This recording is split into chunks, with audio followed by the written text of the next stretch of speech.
All right, what is up, BYU fans and all Big 12 fans watching this video, and any college football fans just watching this because you love recruiting? We are continuing our series here looking at the recruiting rankings and recruiting classes of all the Big 12 teams. Next up on the list is going to be BYU.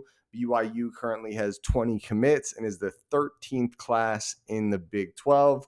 Let's take a look as we move over to check out BYU. So you see they have Austin Peay listed at the top here, but they do not have McKay Matson, and McKay Matson is the clear number one player in the recruiting class for BYU. It's because he just recently committed.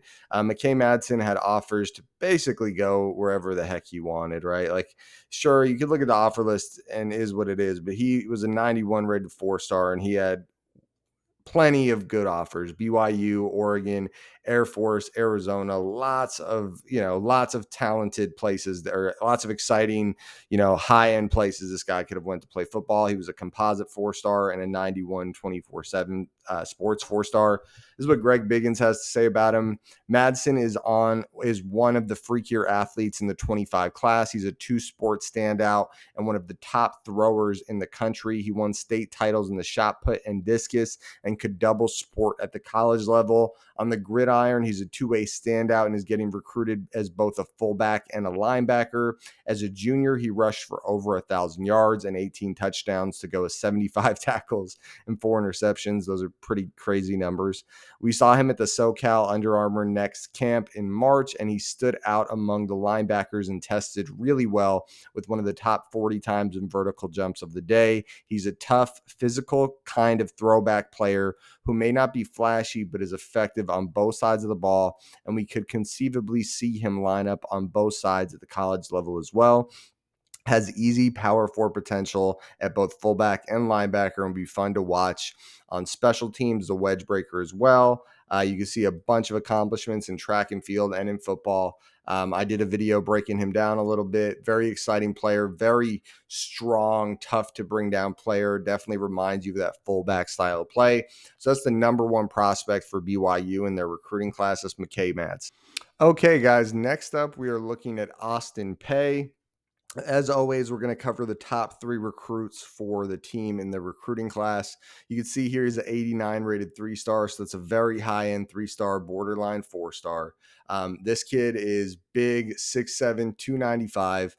He also, his brother currently plays for BYU, and his dad played for BYU back in the day, so pretty big pickup for BYU, especially in Utah. A lot of the time you'll see some crossover where guys from BYU go to Utah, guys from Utah, their kids go to BYU. And so you got to think BYU's pretty happy that this guy didn't wind up going to a different Utah school.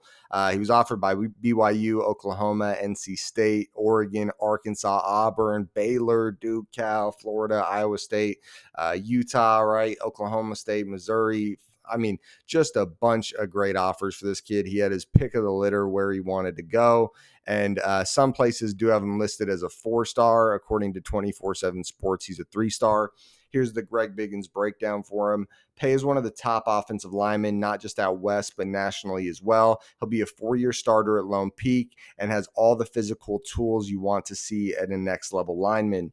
He's a true tackle prospect who can play on the right or left side, but plays left tackle currently. He's a prototype 6'6", 295-pound frame with close to an 80-inch wingspan. So huge kid. He earned all combine honors to the All-American Bowl combine in San Antonio in January and has dominated several other 5-versus-5 competitions as well. So he's standing out when he goes against elite competition at Under Armour camps. He can get the second level with ease and shows his athleticism getting upfield on screens and can stop and start, change direction like a player half his size. He can continue to get stronger and more physical at the point of attack, but his ceiling is very high. He has the multi-sport background we like as well, and also plays basketball and baseball. He's a high major power forward prospect, talented enough to play for any school in the country. I mean, that was a pretty glowing review by Greg Biggins. He's got huge size, good athleticism, multi-sport athlete. You got to like what you're getting there if you're a BYU fan. And we'll cover one more BYU top recruit in the class, and then we'll go ahead and do a quick overview of the rest of the class. Okay, guys, and now we are looking at Lamason Waller, and what really stands out with him, he's a wide receiver. He's listed as an athlete, but then when you drill down, he's listed as a wide receiver. Really good offer sheet from this kid. I'll just kind of shoot down the list here. You can see a stud that was recruited by tons of big name schools: BYU, Alabama, Arizona, ASU, Arkansas, Colorado, Florida, Florida State, Georgia, Georgia Tech, Houston, Michigan, Oklahoma, Notre Dame, Oklahoma State. It's just a kid that could have went. Utah recruited him too. West Virginia. I mean, I could list a lot of teams here. Really, really big time kid, and could have went to almost any school he wanted to. And I'm sure schools that aren't on this list, had he shown more interest, maybe they would have wanted him there as well. He is listed as a 3-star and 88 grade. So pretty close to being a 4-star. We scroll down here. There's no breakdown by Greg Biggins, but just to give you an idea, two-way player being recruited primarily at wide receiver. As a sophomore in high school, he caught 64 balls, 1,057 yards, and 15 TDs as a sophomore. Moving over, there's a little more info on an article about Mason Waller. Let's pull it up here. All right. On Wednesday, 4-star wide receiver Lamason Waller signed with the BYU football program. He is a 4-star in some recruiting metrics, or in some recruiting services. Waller, a native of Hesperia, California, picked the Cougars over a huge list. We just went over that list. Waller has one of the more impressive offer sheets in the country. Ultimately, it was his relationship with BYU staff that made the difference and got him to commit to BYU. If there is one thing that BYU has learned in 2 years in the Big 12, it's that big plays are critical to putting up points. And that's what this guy does, right? He puts up big plays. He can shred a defense. I'm pretty impressed with this guy. And stick around in a second here. I'll do a quick overview of the rest of the players in this class and why BYU's recruiting class is currently ranked number 13 in the country, or 13 in the Big 12. Okay, guys. So taking a look here, you can see Tyler Payne, another stud out of Utah, 88 graded. So that's a pretty high end 3-star. I could have picked any of these guys. Lamason Waller was just up next, but Ulavi Fatul, not sure. Man, some of these Polynesian names, they'll get you if you guys aren't familiar with that. Never trying to be disrespectful. They're just tough names for me. Bunch of good players here. I think why they're the 13th class, because they do have a lot of 3-stars, but what you see is you get a little deeper down the list, it starts to drop off, right? It goes from 87s to 86s pretty quickly, and then you're down to 85s, and then you're at 82.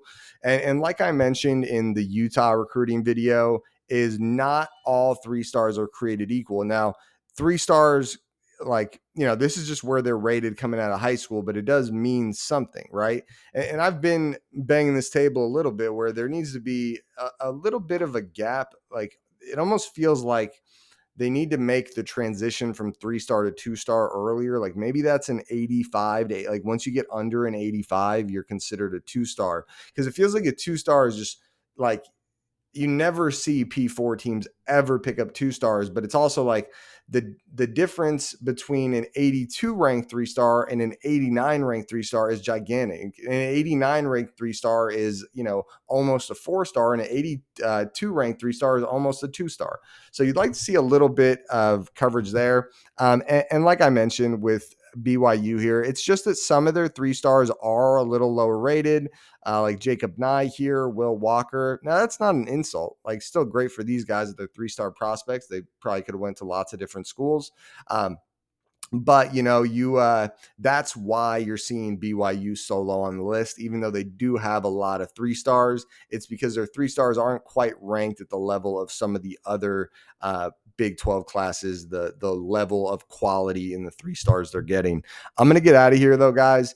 Comment down below. What do you guys think of BYU's class? Is it ranked too low, ranked too high, right where it should be? I want to know what you're thinking. It a little low for my taste. I mean, I feel like this is a good class with lots of solid 3-stars. And, they did a decent job of recruiting in state. You can see on the screen here, they got Tiny Makassini. I like what I see. Subscribe to the channel if you haven't already. Hit the notification bell so you always get updates when we put out new content for your team or any Big 12 team. I'm out of here. Go Big 12.